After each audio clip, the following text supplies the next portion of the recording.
Mr. Small by Roger Hargreaves. Mr. Small was very small, probably the smallest person you've ever seen in your whole life, or perhaps the smallest person you've never seen in your whole life, because he was so small you probably wouldn't see him anyway. Mr. Small was about as big as a pin, which isn't very big at all, so perhaps we should say that Mr. Small was as small as a pin. Mr. Small lived in a small house underneath a daisy at the bottom of Mr. Robinson's garden. It was a very nice house, although very tiny, and it suited Mr. Small very well indeed. He liked living there. Now this story is all about the time Mr. Small decided to get a job. The trouble was, what sort of job could Mr. Small do? After all, there aren't that many small jobs. Mr. Small had thought about it for a long time, but hadn't had any ideas. Not one. He was thinking about it now while he was having his lunch. He was having half a pea, 1 crumb, and a drop of lemonade. Mr. Small thought and thought while he was eating his big lunch, but it was no use. Thinking just made him thirsty, so he had another drop of lemonade. I know, he thought to himself. After lunch, I'll go and see Mr. Robinson and ask his advice. So after lunch, he left his house and walked to Mr. Robinson's house at the top of the garden. It was quite a long walk for somebody as small as Mr. Small, and halfway there he stopped for a rest. He sat on a pebble, feeling quite out of breath. A worm crawled by and stopped. "Good afternoon, Mr. Small," said the worm. "Good afternoon, Walter," said Mr. Small to the worm, whom he knew quite well. "Out for a walk, are you?" asked Walter. "Going to see Mr. Robinson," replied Mr. Small. "Oh," said Walter. "About a job," added Mr. Small. "Oh," said Walter the worm again, and crawled off. Walter was a worm of very few words. After he'd rested for a while, Mr. Small set off again and walked all of the rest of the way to Mr. Robinson's house without stopping once. When he got there, he climbed up the steps to Mr. Robinson's back door. He knocked at the door. Nobody heard him. He knocked again at the door. Nobody heard him.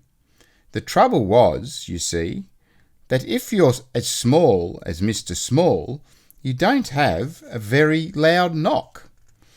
Mr. Small looked up. There, high above his head, was a doorbell.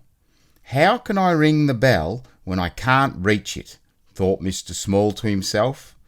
He started to climb up the wall, brick by brick, to reach the bell. He had climbed up 4 bricks when he made the mistake of looking down. "Oh dear," he said, and fell. Bang! "Ouch!" said Mr. Small, rubbing his head. Just then Mr. Small heard footsteps. It was the postman. The postman came to the door, posted his letters, and was just about to leave when he heard a voice. "Hello," said the voice. The postman looked down. "Hello," he said to Mr. Small. "Who are you?" "I'm Mr. Small," said Mr. Small. "Will you ring the bell for me?" If you're enjoying this, like and subscribe now. "Of course I will," replied the postman in answer to Mr. Small's question, and reaching out, he pressed the bell with his finger. "Thank you," said Mr. Small. "My pleasure," said the postman, and off he went. Mr. Small heard footsteps coming to the door. The door opened. Mr. Robinson opened the door and looked out. "That's funny," he said. "I'm sure I heard somebody ring the bell." He was about to shut the door when he heard a little voice. "Hello," said the voice. "Hello, Mr. Robinson." Mr. Robinson looked down and down. "Hello," he said. "What are you doing here?" "I've come to ask your advice," said Mr. Small to Mr. Robinson. "Well," said Mr. Robinson, "you'd better come in and have a talk." Mr. Small followed Mr. Robinson into the house, and, perched on the arm of Mr. Robinson's favourite chair, he told him how he couldn't think of a job that he could do. Mr. Robinson sipped a cup of tea and listened. "So you see," Mr. Small explained, "how difficult it is." "Yes, I can see that," said Mr. Robinson, "but leave it to me." Mr. Robinson knew a lot of people. Mr. Robinson knew somebody who worked in a restaurant, and arranged for Mr. Small to work there, putting mustard into mustard pots. But Mr. Small kept falling into the pots and getting covered in mustard, so he left that job.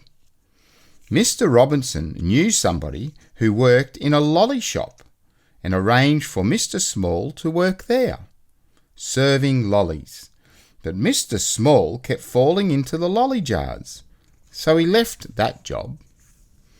Mr. Robinson knew somebody who worked in a place where they made matches, and arranged for Mr. Small to work there, packing matches into boxes.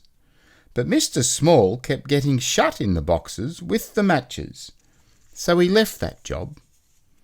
Mr. Robinson knew somebody who worked on a farm, and arranged for Mr. Small to work there, sorting out the brown eggs from the white eggs. But Mr. Small kept getting trapped by the eggs, so he left that job. "What are we going to do with you?" Mr. Robinson asked Mr. Small one evening. "Don't know," said Mr. Small in a small voice. "I've got one more idea," said Mr. Robinson. "I know somebody who writes children's books.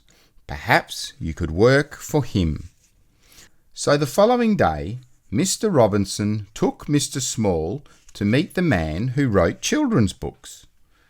"Can I work for you?" Mr. Small asked the man. "Yes, you can," replied the man. "Pass me that pencil and tell me all about the jobs you've been doing. Then I'll write a book about it. I'll call it Mr. Small," he added. "But children won't want to read a book all about me," exclaimed Mr. Small. "Yes, they will," replied the man. "They'll like it very much." And you did, didn't you? Did you know this is only one of 47 books in the Mr. Men collection? If you enjoyed following along today, would really appreciate a like. If you'd like to see more, simply hit the subscribe button below and stay tuned. If you'd like to buy any of the Mr. Men books or merchandise, follow the links that we've provided in the description below.